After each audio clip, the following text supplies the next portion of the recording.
One day, Thomas was at the quayside of a small village. The early morning catch of fish was being loaded into his trucks. The work took a long time. The fishermen were using old equipment and Thomas was worried. "I'm going to be late for Henry at the docks. He won't like this. Please hurry up," and Thomas was rudely interrupted.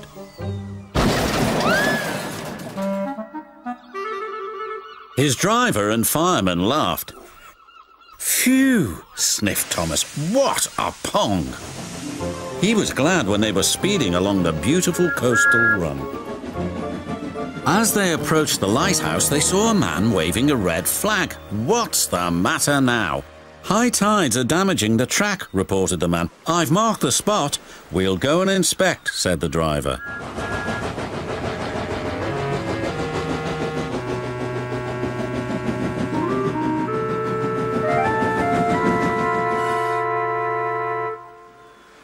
"It would be dangerous for heavy engines like Henry," agreed the driver, "but for Thomas it's safe enough." The guard left a red oil lamp by the damaged track to warn engines. "When we get to the docks, I'll tell them to close the line."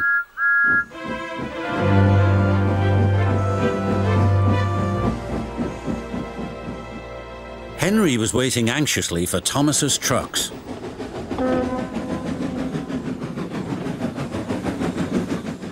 "Why, you're late and that smell is making me ill." "I can't help it, it's the fish," replied Thomas. "And there's danger on the rails, that's why we're late."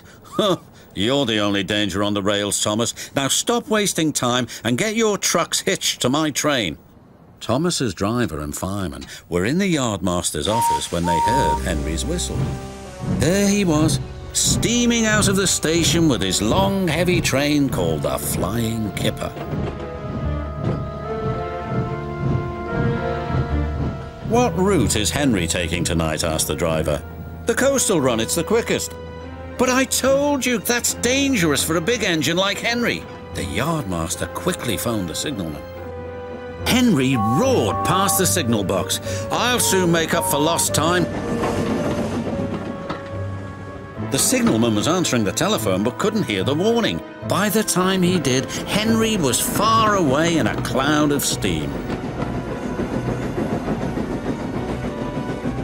But when Henry reached the coastal track, his hopes for a fast run were dashed. Fog floated everywhere. "I can't see," cried Henry. Nor could his driver.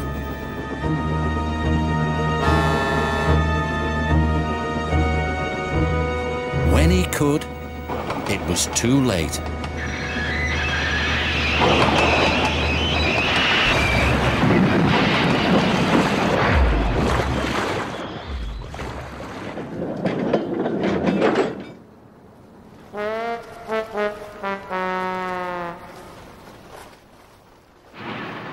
As soon as the tide was high enough, Henry was craned out of the water. "Engines don't swim, Henry. You were meant to deliver fish, not swim with them," said the fat controller. "You should know that by now." "Yes, sir. I'm sorry, sir." When Henry arrived at the docks, Cranky the crane looked down at him disdainfully. My, Henry, I expect you'll have some fishy tales to tell, but take my advice, have a long hose down first." "Pah!"